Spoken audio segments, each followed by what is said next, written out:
kita tahu kat sana ada banyak grup-grup, ada banyak tarikat-tarikat yang memang begitu fikrahnya. Dan bila kita baca pun komen-komen tu memang ada yang bagi tahu dia join the usrah, dia join yang mana memang kata tak perlu solat sebab diri dia masih lagi kotor, diri masih lagi tak bersih.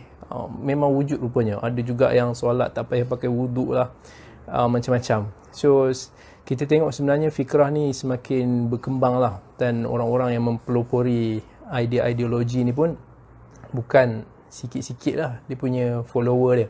So kalau kita tak jelaskan, siapa lagi nak jelaskan? So lebih kepada, sebelum kita masuk kepada isu yang topik yang bincangan yang kita nak sampaikan dulu, ada few benda yang saya nak ulas berkaitan dengan cerita-cerita yang baru terjadi baru ni lah. Misalnya bila diulas tentang ini berkaitan dengan lepat, dan ada juga orang-orang yang seangkatan dengannya. Bila kita kata tentang, kita kritik dia pasal kefahaman bahasa Arab, yang ni dia kata, bukankah Rasul itu diutuskan bilisani qaumihi, iaitu dengan lisan kaum dia. Jadi seolah-olah ini jadi satu justifikasi untuk dia nak bercakap apa sahaja yang dalam agama yang dimahukan tanpa perlu kita pandai dalam bahasa Arab. So ini something yang dia kena faham, bukan menjadi satu kesalahan bagi orang-orang untuk tak faham bahasa Arab. Yang itu tak ada siapa boleh deny Islam ni untuk semua. Tapi apa pun fakta yang tak boleh kita deny adalah Allah dah sebut dalam Quran, inna anzalnahu Qur'anan Arabiyyan la'allakum ta'qilun. Allah turunkan Al-Quran itu dalam bahasa Arab supaya kalian memikirkan. Begitu juga Allah utuskan Rasulullah sallallahu alaihi wasallam bukan daripada bangsa lain tapi daripada bangsa Arab, menggunakan uslub bahasa Arab. Jadi apa yang kita nak sampaikan actually ialah bahasa Arab mau tak mau adalah satu wasilah untuk nak kita memahami kitabullah ataupun kita nak memahami hadis Nabi. Sebab dengan tak menguasai bahasa Arab, itulah yang akan menjadi banyak penyelewengan yang terjadi sebab masalah bahasa Arab. Dalam kisah Umar bin Al-Khattab radhiyallahu anhu pun ada disebutkan yang ada orang tu tersalah baca kan. Dia kata Allahu bari'um minal musyrikina wa rasulihi. Dia baca baris wa rasulihi tu baris bawah.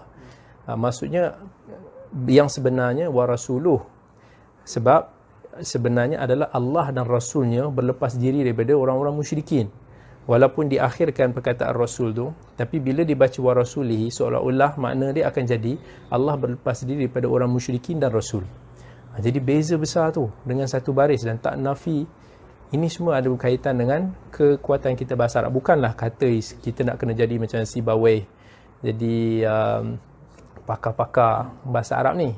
Tapi lebih kepada at least seorang tu dia boleh belajar bahasa Arab yang mana bahasa Arab tu dia boleh jadi medan untuk dia feel Quran yang dibaca. Dia boleh sedikit sebanyak asas-asas yang penting lah dalam agama ni. Dan cuma dia akan jadi satu yang keperluan bagi orang yang nak bercakap dalam agama yang membabitkan hukum hakam, halal haram, membabitkan satu perbahasan yang kontroversial, yang high level. Maka bahasa Arab ni satu kemestian lah untuk nak kita tahu. Kalau tak apalah. Bukan berarti dia nak berbincang tentang Islam, dia nak cerita pasal Allah, dia nak cerita pasal Al-Quran.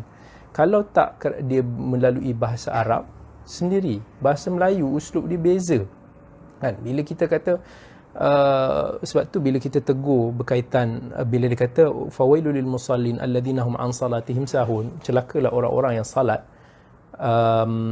iaitu orang-orang yang dia ialah terjemah dia kata lalai. Tapi sahu dalam bahasa Arab mengandungi makna yang banyak. Bukan sebab dia kata ini amal qalbi, ni qalbi, hati sahaja. Hati itu sebahagian daripada sahu. Tetapi sahu juga membawa maksud, kalau yang dia faham, fi'li itu, perbuatan. Orang-orang yang even lalai, orang yang dengar azan tak nyaut, orang yang ni, itu semua termasuk hati yang lalai. Tapi okey, yang kat sini ada satu nuktah yang sat lagi saya akan ulas. Kenapa orang-orang macam ni, fikrah grup-grup macam ni, biasanya dia akan fokus pada khusyuk dalam solat. Sekejap lagi kita akan sebut kenapa every time dia akan tanya orang pasal khusyuk. Dan dia akan tanya, dan semua orang akan, basically kalau orang tu awam, siapa-siapa, dia akan kata dia tak khusyuk lah. Yang ni satu poin penting sebenarnya untuk masuk lagi satu doktrin ataupun ideologi yang lebih, yang deep daripada tu. Sebab tu dia selalu tanya pasal khusyuk. Sebab dia nak kata hati. Dan hati manusia ni, kita biasanya susah nak kontrol. Ada sahabat Nabi pun yang ada hadis yang sebut dia pernah masa solat tu dia terfikir pasal kebun dia kan. Selepas daripada tu dia sedekah kebun dia tu sebab dia dah tak mau fikir pasal kebun tu dah. So ini soal hati. Tapi cumanya perbezaan dia punya definisi pasal khusyuk tu dengan kita punya khusyuk. Khusyuk memang ulama semua ada pelbagai takrifan pasal khusyuk sebab dia amal qalbi. Tapi dia punya khusyuk tu dia akan sampai satu tahap. Itu nanti.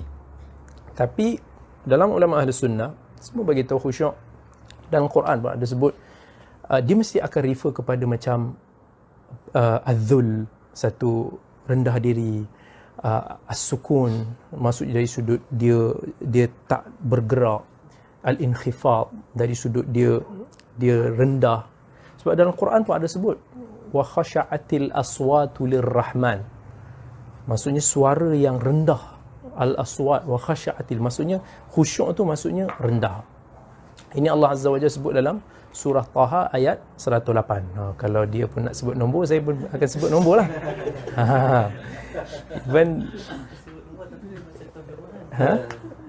Dia baca terjemahan. Ada dalam surah Fussilat ayat 39. Itu kan. Kalau dia suruh cek handphone, cek handphone. Kan Allah ada sebut wa min ayati annaka taral arda khashi'ah. Antara tanda-tanda kekuasaannya ialah kamu melihat bumi ini khashi'ah. Allah guna perkataan khusyuk dalam ayat-ayat ni yang menunjukkan sebenarnya khusyuk ni dia ada elemen rendah diri, dia ada elemen yang sukun, tenang, tak bergerak. Bumi ni kalau kita tengok luas macam tak bergerak, walaupun dia bergerak macam tak bergerak. Dan itu apa yang khusyuk ni nak sampai. Sebab tu definisi ulama khusyuk ni is something yang kita boleh rasa muraqabah, ada sifat seolah-olah kita berhadapan dengan Allah. Allah melihat kita ada feel in it, kita boleh faham apa yang kita baca, kita boleh rasa. That's it. Itu dah memadai. Sebab dia asyik gunakan ayat 239 Al-Baqarah. Allah kata fa in khiftum farijalan aw rukbana. Kalau kamu bimbang, kamu boleh solat dalam keadaan berjalan dan berkenderaan. Okey, so saya kata apa point dia sebenarnya? Sebab kenapa dia nak sebut pasal berjalan dengan ni? Dalam Quran tu Allah cerita orang tengah perang. Orang tengah perang, Allah kata even tu pun jangan abaikan solat. Kalau dah memang sibuk duk perang-perang tu tak boleh nak berhenti. Maksudnya itulah solat dalam keadaan berjalan ataupun tengah naik apa-apa. Dia tak bincangkan pasal fa idza amintum, bila kamu dah aman, maka solatlah sebagaimana yang Allah telah ajar kepada kamu. Maksudnya Allah nak kata kalau kamu dah tak perlu dalam keadaan yang perang, war, yang desperate macam tu, solat macam biasa.